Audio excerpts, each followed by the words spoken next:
In the last 5 years, I've sold over £7 million worth of sales deals, and in my career, I've achieved probably near 100 million by following this exact process. And for me, it's natural. It's what I do, it's how I operate, it's why I'm good at selling and why I win deals and why I win business and bring customers on board. But people have often said to me, James, can you help me go through that process? I want to do the same as what you do. I've had a few owners say, come and work for me, come and do that for me. And I'm like, you can't afford me, being blunt. The reality is though, what is the approach I take? What are the 10 actions that I've done subliminally, but I do regularly every time within sales deals in order to make sure that I can move that deal forward, or more importantly, not waste time chasing down an opportunity that isn't going to go anywhere. So we're going to go through the 10 steps that I've done and I've worked through, and I've outlined in a process, and I'll give you that in a document. We're going to put a download at the end of it so you've got it. And I'm also, stay to the end, I've also got an offer for you. For anyone watching the video, if you want me to be able to help with something, I've got an offer that you're going to love. But in this video, we're going to go through the step-by-step process that I take to go through a call, how I adjust it, how I use it. I'm going to give you some practical tips, some little simple things I do here and there, things what to do so that you can hopefully follow the same suit and get the same results and rewards that I have. Let's have a look at the video. So the first thing is this. When a new opportunity comes in, and it can come in through someone emailing you, it can come in through a referral, it can come in through a lead that you've generated through some outbound activities. There's lots of different ways in which you can basically find new opportunities. Hopefully you've got a flow of leads coming through. But the first thing I try and do at the start is be very professional. And what do I mean by that? So the first thing I'll try and do, I had a lead last week where someone actually has followed me on Instagram, they've connected, we've been met at an event, we were talking about something, and then they messaged and said, actually I might need your help for something. And so the first thing I did was to say, that's fantastic. I said, great, really looking forward to having a conversation with you. Let me know your email address. And what I then did is I took their email address and sent them an invitation on online calendar. And I made sure in the subject line it said conversation around sales challenges, sales growth, whatever the topic that they've mentioned in the conversation, and sent them an invitation. And I included in that invitation a brief 2 or 3 point agenda on what we're going to cover and how long we've got for the meeting. So the point number one is be professional. You want to set standards high at the start. If people start to engage with you and then think you're not particularly strong in the way you approach things, or that you're a bit lax, or that you don't turn up when you say you will, or you don't send them an email to confirm a meeting, they're going to have some doubts around who you are and what you do. So be professional. With this person, I specifically said, here's what we'll do. We'll look to meet at that time. The person actually came back to me and said, I can't make that time, but can you do another time afterwards? I said, no problems at all. I was flexible initially with them because I knew the opportunity, what the opportunity could look like. I was in a position to be professional, come back to make them think, yeah, this person knows their stuff. So point number one is this, don't look lax. There was a great study once done that showed that aeroplanes and airlines made sure that the tray tables in their planes were really clean because it made passengers worry about the engines if they weren't. Be the same. If you don't look professional at the start, it's going to make that prospect think, is this someone that's going to be worthwhile working with or not? So the point number two, and this is really, really critical, is however that first meeting, whether it's face-to-face, whether it's just on a telephone call, or whether it's online through Zoom or Teams, it's really key. And the way I handle it is I look to make a really quick initial assessment of the other person. Now, if I've spoken to that person before, in the lead that I had last week, I'd spoken to that person, therefore I'd already built up rapport, I'd already known them, it was easier to be able to then have a conversation based upon what they do. And I made sure, and I'll talk about this in the next stage, as how I then approach that part of the conversation. But if it's someone that I've never spoken to before, then I'm making a quick initial assessment in my brain as to how to approach the call. And the reason being is even though there is a standard process to use, there are different ways in which I will approach a call depending on the type of person that I engage with. For example, if the person is quite cold and quite sharp with me directly, and you can tell pretty quickly from the conversation they want to get to the main part of the conversation, then I'll adjust my tone slightly alongside that. I won't just sort of think, oh, I'm just going to carry on being this happy-go-lucky person. I might go into a much more, totally understand, let's find out the key things you want to get from the conversation. That as we'll cover off in the next part of the video. But I'll make an assessment on that. Are they open to being quite chatty? or are they actually quite reserved and don't want to say an awful lot, and therefore no point trying to push someone to do something that makes them feel uncomfortable? Are they in a position where they feel that they're smiling, or are they quite cold and direct? So I've been on lots of Zoom calls and conversations and meetings with people, and it's really clear up front that for them it's business, and business is business, and they want to do things in a certain way. So therefore I've had to adjust my style, be versatile in what I do, in order to make sure I don't come across as someone that's very difficult or not very pleasant to work with, but I'm also professionally engaging and happy to do business on those terms. So first thing I do is make an initial assessment. Look out for, as I say, those elements of what that person's like. And if they are quite, defensive, and the body language is this, or they're not really saying an awful lot to you, then you have to adjust alongside that. I'm going to put a link to another video on the 4 different types of people, whether you've got reds, yellows, blues, or greens. If you've got those type of people, and they can sometimes be what I would call the reds and the blues, it's really key that you adjust your tone, your style, and the way you operate with those people to ensure that you don't basically get off to a bad start. But the first thing is to make an initial assessment, and then you can start to make some judgments based upon that. For example, in the conversation I had last week, I knew the person, they were a person that I've engaged with before, so I was able to carry on the conversation in the way that I thought best, because they were friendly, we played a game of golf together, it was a person that I knew I could build that rapport and then go to the next phase with. So the third point when it comes to the sales calls that I will do is, especially if I've made that initial assessment and I feel like the person's being quite engaging with me, is I'll then build rapport with the initial introduction. Now, the person I spoke to last week is someone I'd spoken to, and I asked them some questions around what's been going on recently, something about them that I'd found out that I didn't know from our conversation. But if it's someone that I've never spoken with before, then what I will have done is I'll have done my research beforehand. And for example, it may well be, let's say it's someone on LinkedIn, it may well be that I've said, and I talked to someone the previous week where I said, oh, I see you're based in this area. How long have you been there? Or I've seen that you were previously worked at X company. How long have you, how was that role? How did that go? I will look for something in their data, in the information that's publicly available, where it's available, that I can use to build that initial rapport.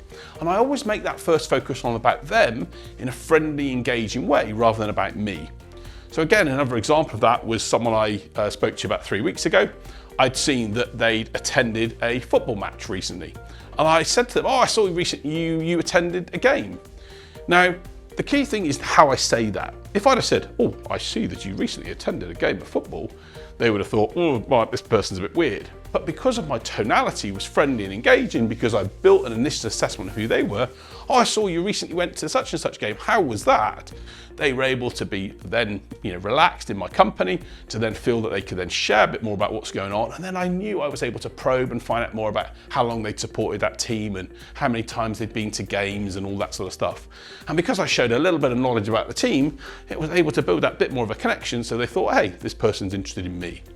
So the key thing is try and build that rapport with an introduction. It may well be, like I said, if you can point to the person you've got is a bit cold and a bit direct and doesn't want to engage with you, then we may have a concern there. We may have something that we need to adjust. It may well be that you're not going to get much from that person, and that reality is it's down to business quite quickly. And I had a call for my growth resourcing business 2 weeks ago with someone where it was really clear after about 20 seconds, that person was a CEO, just wanted to get down to business, no problems at all, straight into that conversation. But where you can, try and build a rapport with an initial introduction. Even in that call, I was still able to say, oh, I've had a look at the website that you guys have been putting together, some great blogs and resources, great that you're investing in this area. It just made that other person feel like I'd spent a bit of time looking at who they were before we then get into the meat of the conversation. So try and build that initial rapport, try and utilize, and remember, it's not about you. Try and remember in these sales conversations, the success I have and where I'm good at selling is because I focus on the other person. My focus isn't about what I want, even though of course I want to be able to sell stuff if I can, but the focus is on them, on what they're trying to achieve. I want to try and break down those barriers.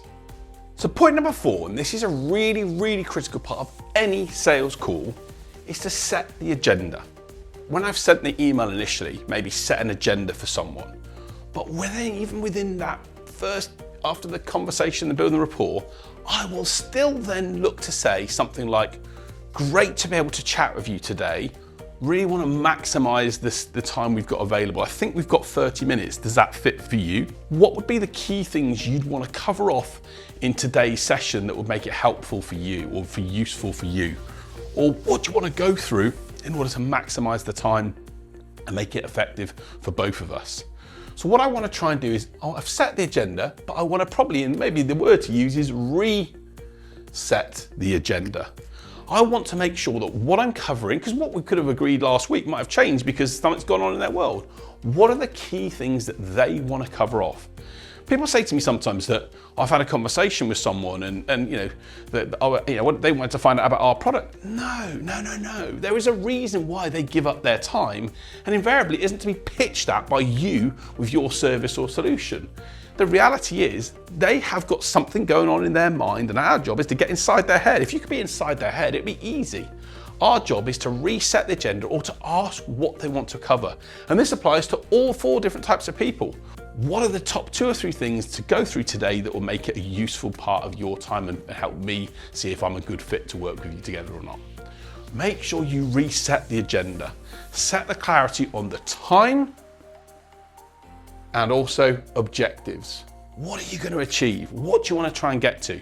Now again, in the conversation I had last week, we only had 30 minutes, but the current conversation kept going because it was flowing, we were talking through things to 45 minutes and then the other person had to go. So one of the other things you can also make sure you're doing is when you're up to 30 minutes, say, hey, I know you've got another meeting at 3, let's wrap up this conversation and we can then go on to the next phase from there, which is what we'll cover later in this video. But the key thing is reset the agenda. Make sure that you're focusing on what's right for them. And even when they've clarified and said, I want to talk through this and this, I would even dig a bit more into that. You mentioned you want to talk through A or B. Tell me more about what makes A so important, just so I understand. Happy to go into that and talk through that, just so I understand talk me through A and what's critical for you. What's made it such a key part of the conversation for you today? What were you expecting us to go through in relation to A? And it means that you can then reset the agenda. And sometimes in sales situations, they set the agenda about what they want to do.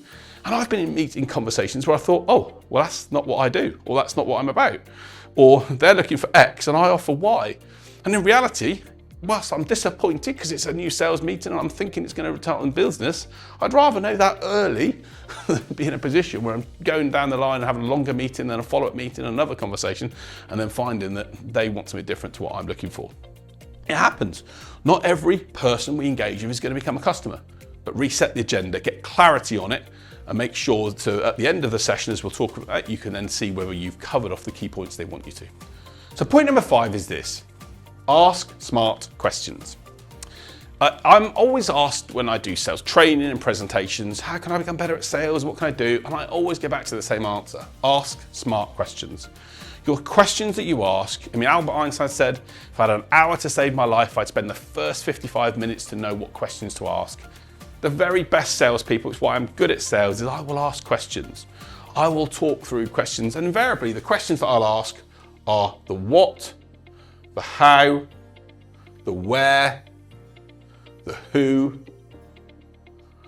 type of questions. What did you when you were going through that challenge, how did that get resolved? What's that person's response to doing this? How does such and such a person or that team deal with that issue at the moment? What type of challenges could that present for you? I'm just continually asking those what and how questions to be in position to find out more about what's going on. Now, when you're engaged in that initial assessment, if you ask closed questions such as, do you have an issue in this area, with what I would call someone that's a bit closed and a bit difficult to engage with, you're probably going to get no's.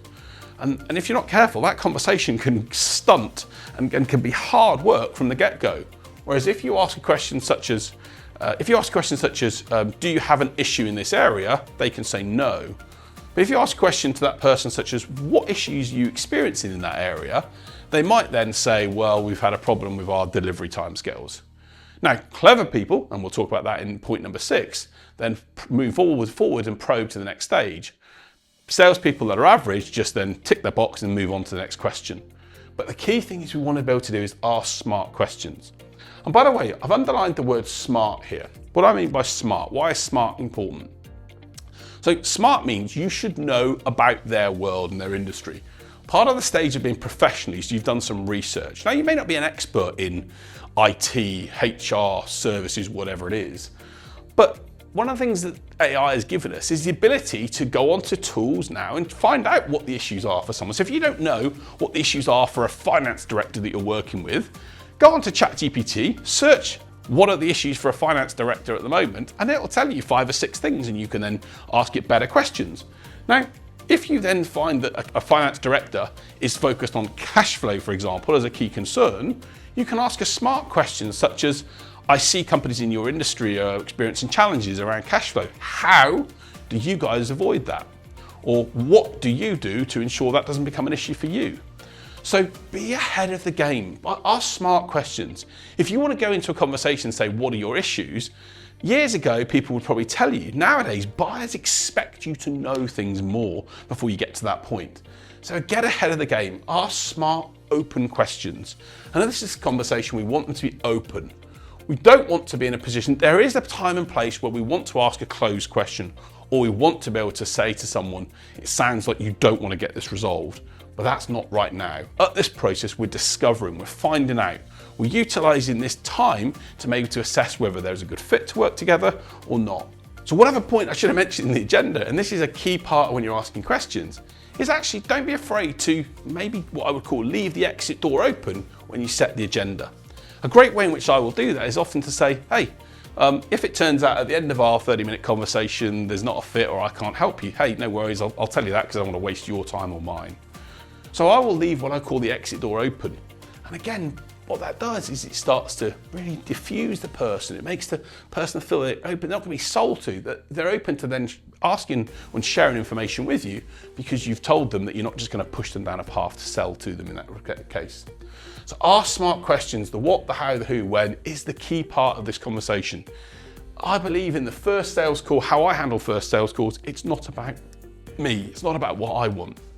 It's not about me pitching my sales services or what I can do for people.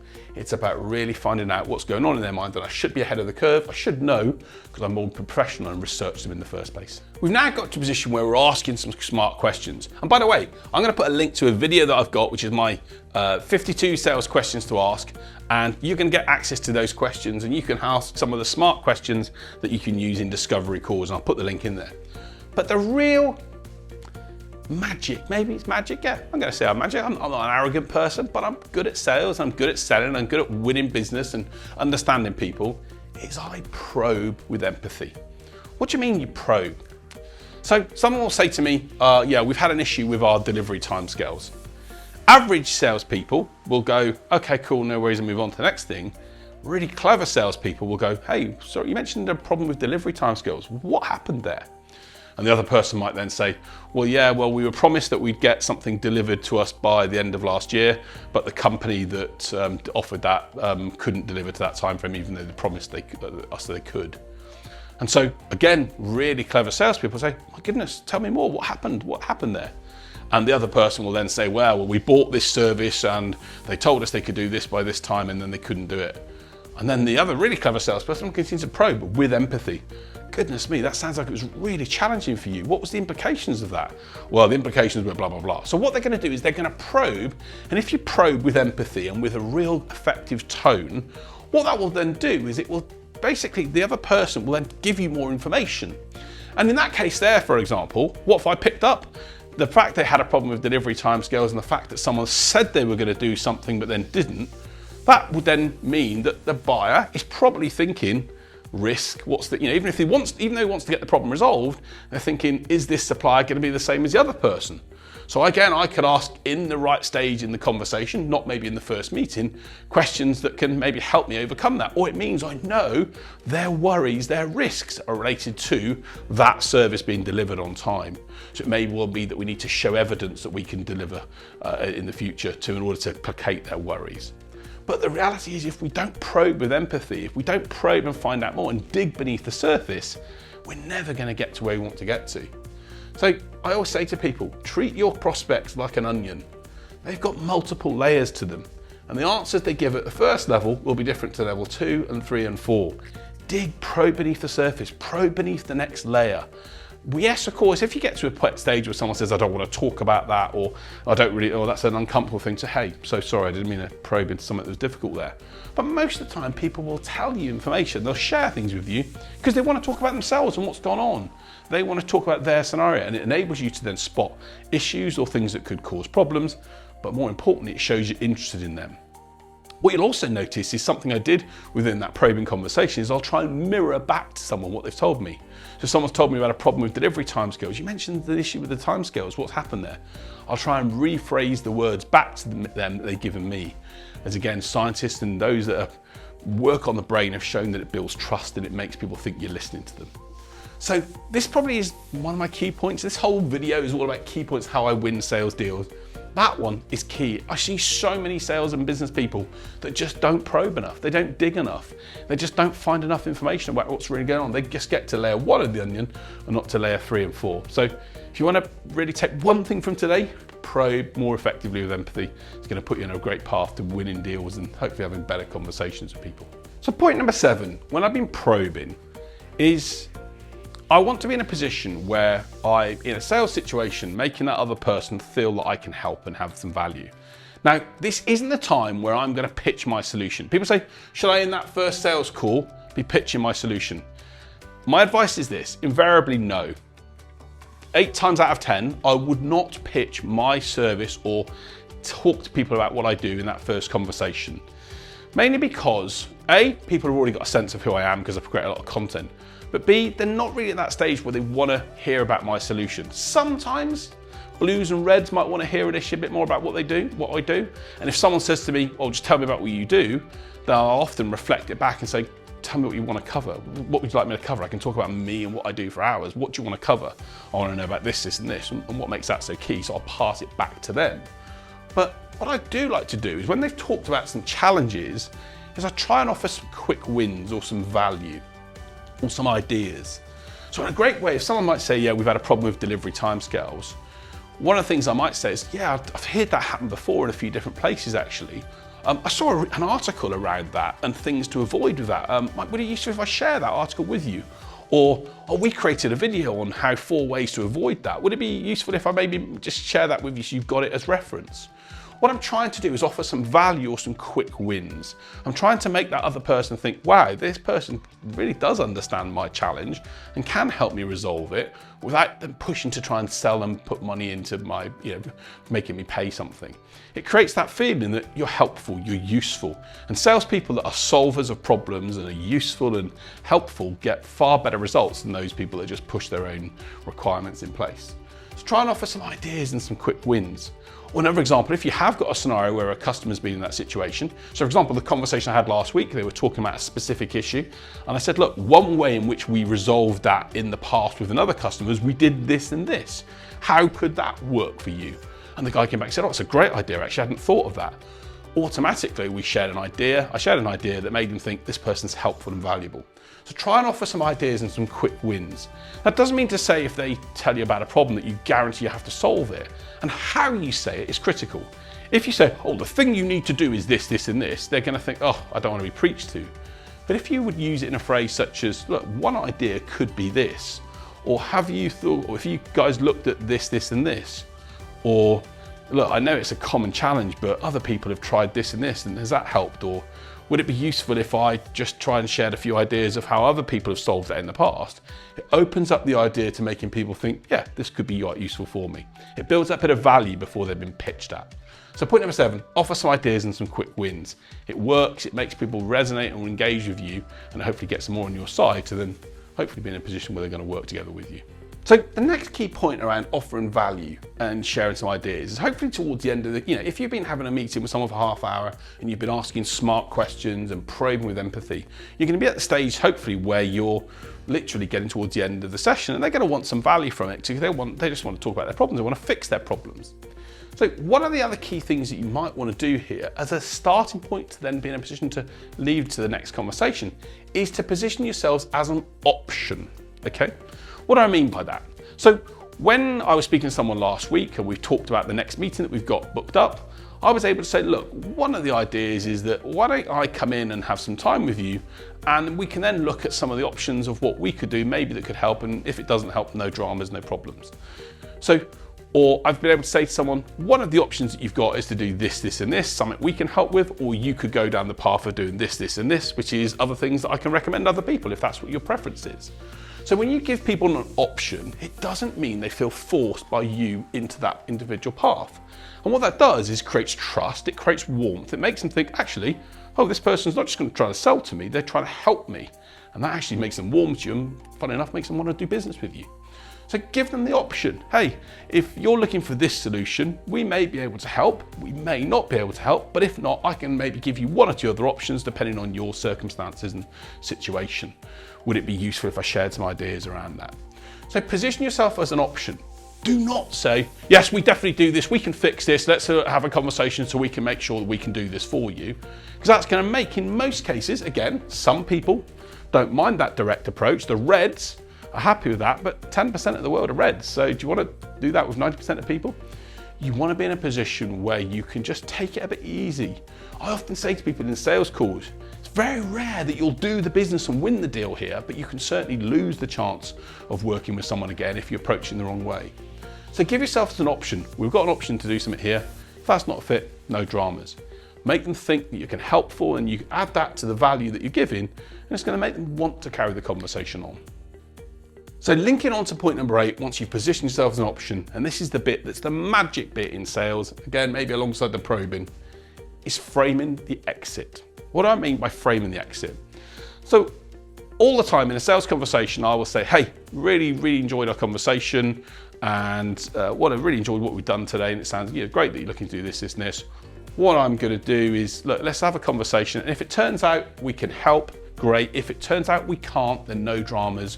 We've only lost a little bit more time. So what I'll always do is tell people where the fire exit is. I'll give them the exit. I'll very often say, hey, we may not be the good fit for you. We may not be the right solution for you. We might be able to help, but we may not be able to. But actually, let's just get to a position where we can see what that looks like. And if we can, great. Let's maybe see if there's a fit to work together. And if there's not, hey, no dramas. We've only lost a little bit more time. Framing the exit or going the other way, as I talk about, it's just such a simple sales technique, but very few people do it. It depressurizes the buyer. It makes them think you're not going to push them down a path. It makes them think, oh, I don't mind going into the next conversation where we'll probably talk about some solutions, because the next part of the call, the next phase of the call is to be in a position where you could then go up and do a follow-up conversation. And you are then going to want to know about the solution that you offer, and your buyer is then going to want to know how you can fix their problem, which is where your solution comes into it.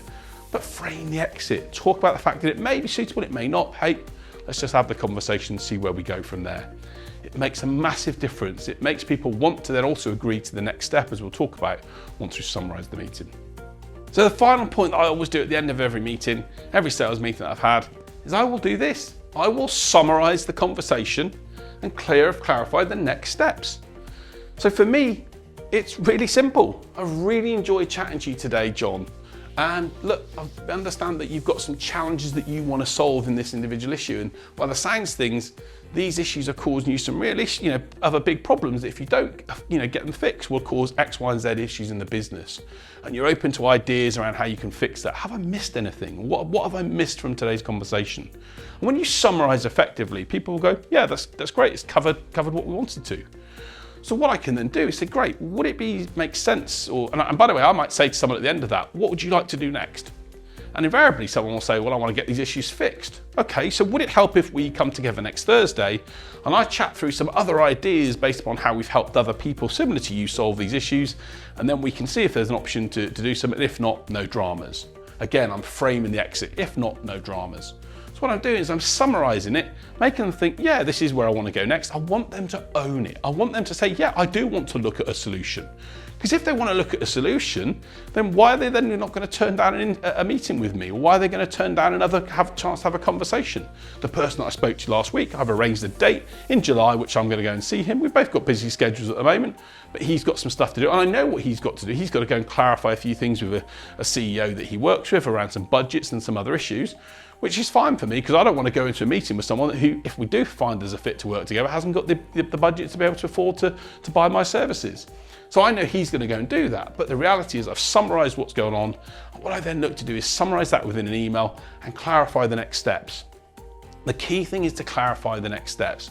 And by the way, the bonus thing here is this: next date. If you've got a meeting taking place, that you've got the next date confirmed in the diary at the end of the summarization. So an example of that might be, really enjoyed our chat today, Chris. What I'm going to do, I think there's some options where we can give you some ideas to help you. Why don't we carry this conversation on, let's say next Thursday at 4 p.m, and we can then look through some different ideas and see whether that works. How does next Thursday at 4 p.m. work? And what will happen is you'll get one of two responses. If you've asked smart questions and probed and built empathy, you'll either get someone going, yeah, fine, next Thursday works great. Or they might say to you, I can't do Thursday because I'm in a meeting, and you might say, but they might say, oh, how does Friday work?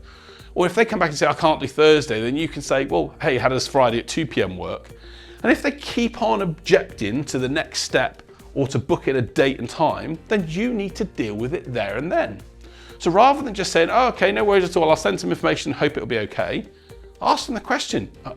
Maybe I've missed something here. You mentioned that you're keen to resolve some issues, and look, I can see if I can help, but does it make sense to move to get a next date in the diary and see if we can help here? Now, if someone's saying, oh, I don't want to put it in the diary because I don't really think this conversation's gone anywhere, or it's not gone the way I wanted it to, or whatever, they're basically politely telling you that you haven't done some of those things. You've probably started pitching or asking questions beforehand, or you haven't built enough rapport, in which case then you're better off to accept that and to be in a position where you've accepted the loss of the 30 minutes you've had for the meeting rather than chase something that's not going to go anywhere. But most people, if you're focused on solving their issues and they think you're valuable and helpful, and they know that you're not pushing them down a path, will agree to a next date and time. And that enables you to have that conversation where you can then talk about what that option could look like. And as we then get into the next date and the next conversation, we can then start to work out whether there's a fit to work together. We can then start talking around what the solution looks like or what the next steps. And that links into the sales process, which we have.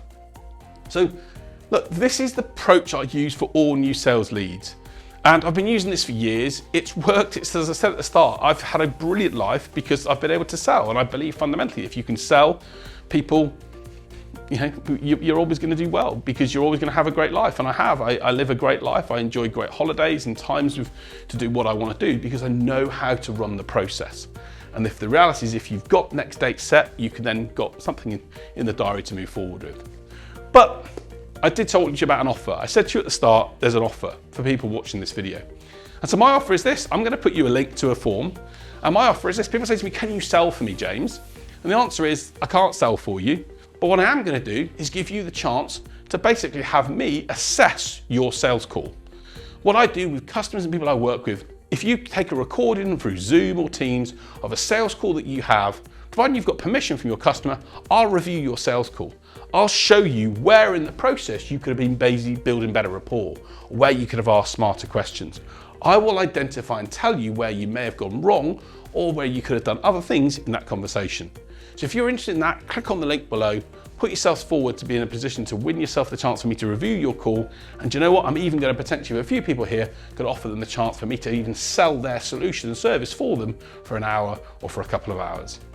I know my model works, so I'm going to give you the chance to take advantage and see how I can help you review what you're doing and maybe even help sell for you. So that's the 10-step process I use to approach new sales leads. It works for me. I win business. I'm good at what I do. I've helped lots of people. I'm helping businesses all over the world achieve sales success. It's what works. It's what gets results. I want to do the same for you. So what have you got to lose? Follow the process. We're in good shape. So thanks for watching the video. If you've loved the video, please like and subscribe to the channel. There's loads more resources available to help you become better at selling and get better sales results. But if you've enjoyed it, make sure you share it with others, and I'll see you really soon for another video to help you get the sales success you deserve.